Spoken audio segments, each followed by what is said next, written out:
الحمد للہ رب العالمین والصلاة والسلام علی اشرف الانبیاء والمرسلین نبینا محمد وعلی آلہ وصحبہ اجمعین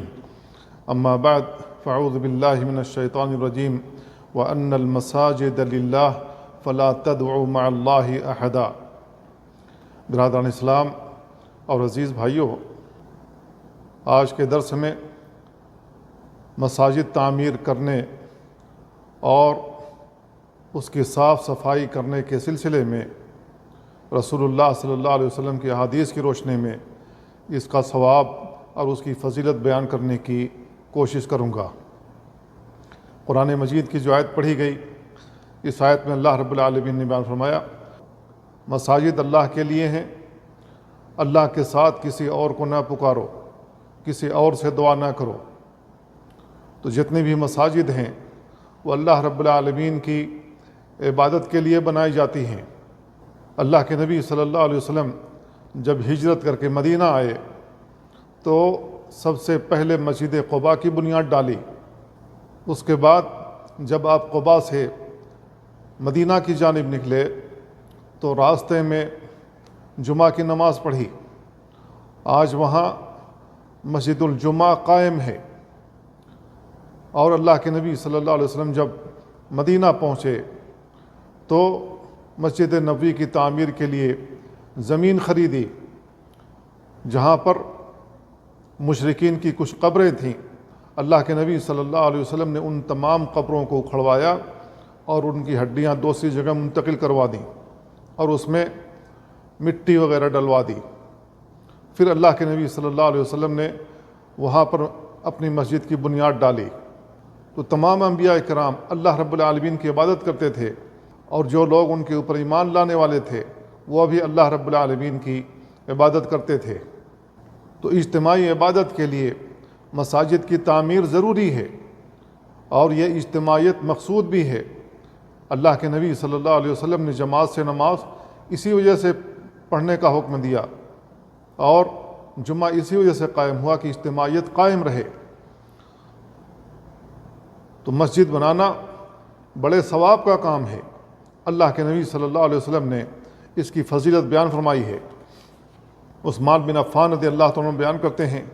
کہ اللہ کے نبی صلی اللہ علیہ وسلم بیان فرمایا، من بنا مسجدا یبتغی بہ وجہ اللہ عز وجل، جو شخص کوئی مسجد تعمیر کرے اور اس سے مقصود اللہ رب العالمین کا وجہ تلاش کرنا، اللہ رب العالمین کی رضامندگی ہے، بن اللہ لہ بیتا فی الجنہ،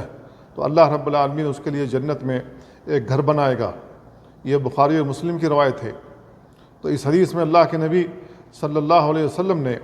دنیا میں مسجد تعمیر کرنے کی یہ فضیلت بیان فرمائی ہے کہ جب تک لوگ اس مسجد میں نماز پڑھتے رہیں گے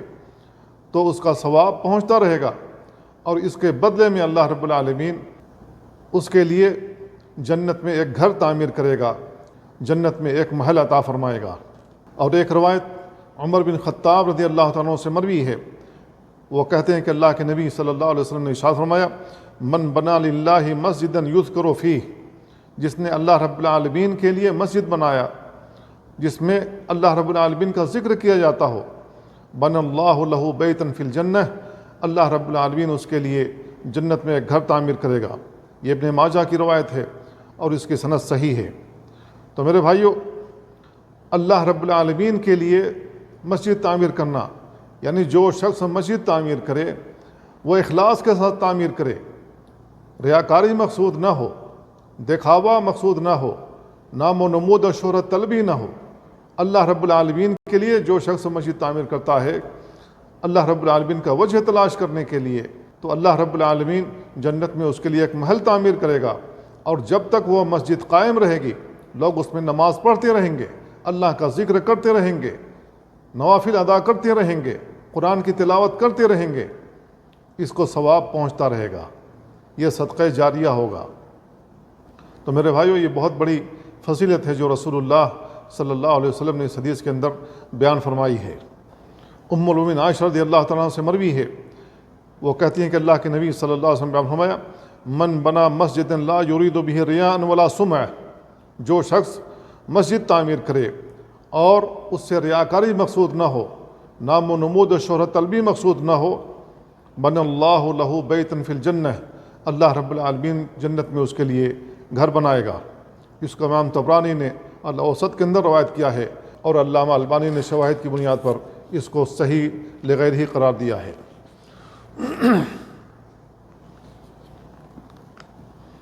اور ایک روایت ابو ہریرہ رضی اللہ عنہ سے مروی ہے، اللہ کے نبی صلی اللہ علیہ وسلم بیان فرماتے ہیں، ان مما یلحق المؤمن من عملہ وحسناتہ بعد موتہ علما علمہ ونشرہ، بے شک مومن کو اس کے عمل اور اس کے حسنات میں سے جو چیز ملنے والی ہے موت کے بعد، وہ علم ہے جس کو سکھایا ہو اور اس کی نشر و اشاعت کی ہو، وَوَلَدًا صَالِحًا تَرَكَهُ، یا نیک اولاد چھوڑی ہو جو اس کے لیے دعا کریں، اور مصحفاً ورثہ، یا قرآن مجید خرید کر کے اللہ کے لیے وقف کر دیا ہو، او مسجداً بنا ہو، یا کوئی مسجد تعمیر کی ہو، او بیتاً لابن السبیل بنا ہو، یا کوئی سرائے تعمیر کر دی ہو لوگوں کے لیے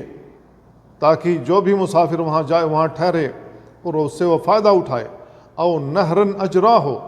یا کوئی نہر جاری کرا دی ہو، ٹیوب ویل لگا دیا ہو، یا ہینڈ پائپ لگا دیا ہو جس سے لوگ فائدہ اٹھائیں اور پانی پئیں، او صدقۃ اخرجہا من مالہ فی صحتہ، یا اپنے مال میں سے صدقہ نکالا ہو صحت کی حالت میں، وحیاتہ، اور وہ زندہ ہو، تلحقہ من بعد موتہ، تو اپنی موت کے بعد وہ اس کا ثواب حاصل کرے گا، اس کا ثواب اسے ضرور ملے گا۔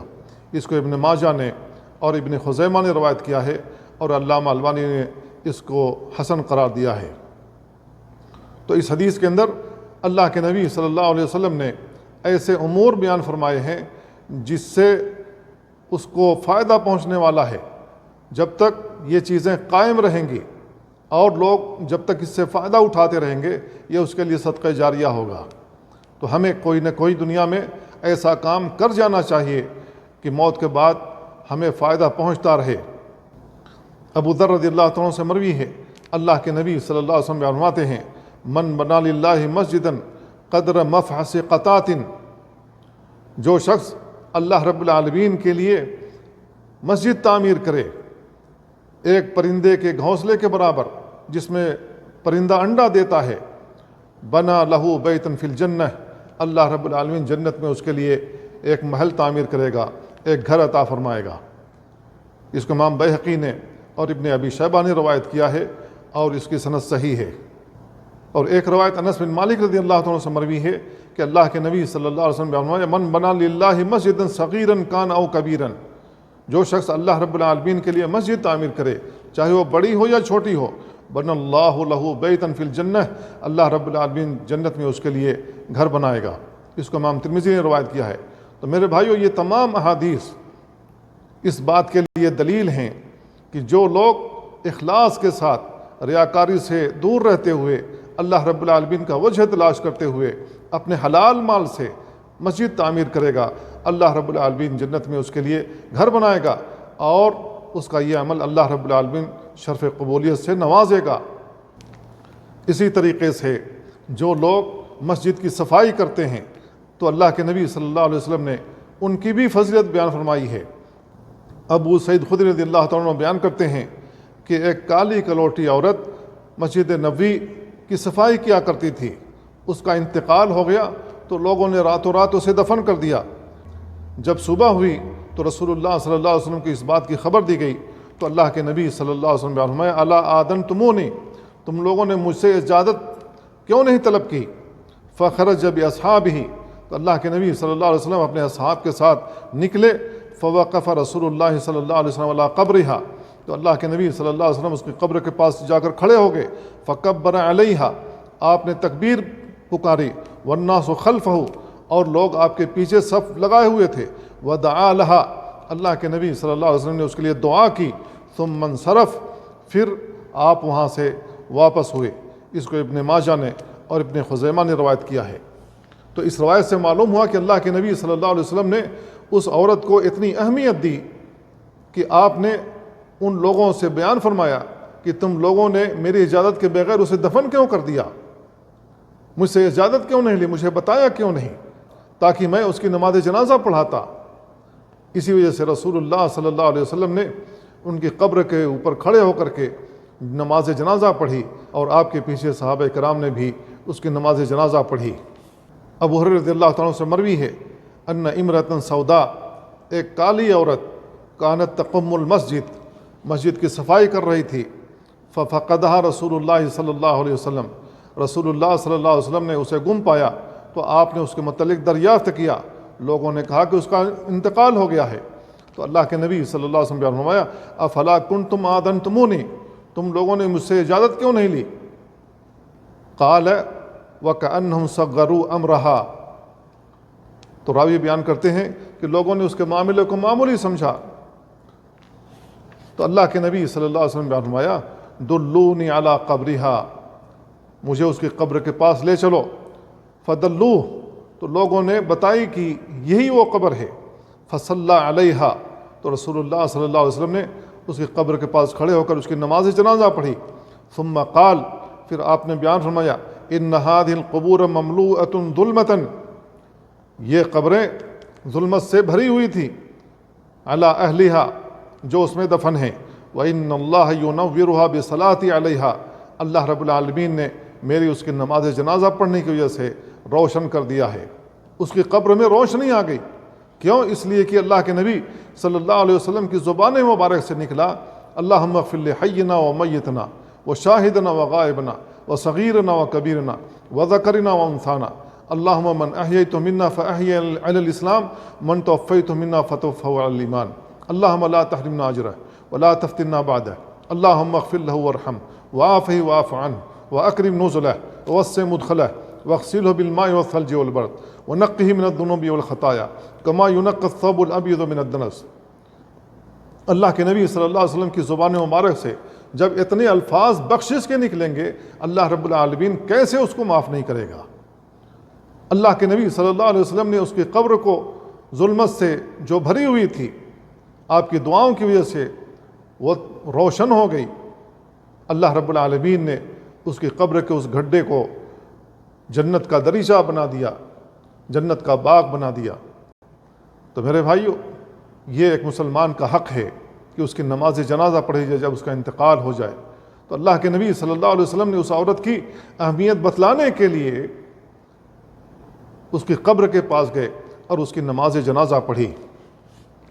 تو یہ اس بات کی دلیل ہے کہ جو لوگ مسجد کی صفائی کرتے ہیں ان کی اہمیت کم نہیں ہے، ان کو کمزور مت سمجھو، ان کا مقام بڑا اونچا ہے، کیونکہ وہ اللہ کی مسجد کا خادم ہے۔ تو مسجد کی صفائی کرنا ہماری ذمہ داریوں میں سے ہے، اسی طریقے سے مسجد میں خوشبو لگانا یہ بھی ہماری ذمہ داریوں میں سے ہے، کیونکہ رسول اللہ صلی اللہ علیہ وسلم اس کا اہتمام کیا کرتے تھے، آپ نے اس کا حکم دیا ہے، جیسا کہ ام المومنین عائشہ رضی اللہ تعالیٰ عنہ بیان کرتی ہیں امر رسول اللہ صلی اللہ علیہ وسلم ببناء المساجد فی الدور، اللہ کے رسول صلی اللہ علیہ وسلم نے قبائل کے اندر مسجد بنانے کا حکم دیا، وَأَن تُنَظَّف، اور اس بات کا حکم دیا کہ مسجدوں کو صاف ستھرا رکھا جائے، وَتُطَيَّب، اور اس کے اندر خوشبو لگائی جائے، اس کو خوشبو سے معطر کیا جائے۔ اس کو امام احمد، ابو داؤد، ترمذی، ابن ماجہ اور ابن خزیمہ نے روایت کیا ہے۔ میرے بھائیو، اس حدیث سے معلوم یہ ہوا کہ مسجد میں خوشبو کا اہتمام کرنا چاہیے اور اس کو صاف ستھرا رکھنا چاہیے، پاک رکھنا چاہیے، گندگی سے اسے بچانا چاہیے اور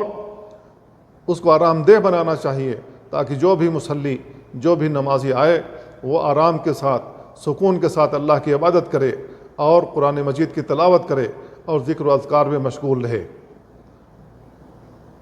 اللہ تعالیٰ سے دعا ہے اللہ ہمیں ان باتوں کو سمجھنے اور ان پر عمل کرنے کی توفیق عطا فرمائے۔ وصلی اللہ وسلم علی نبینا محمد وعلی آلہ وصحبہ اجمعین۔ والسلام علیکم ورحمۃ اللہ وبرکاتہ۔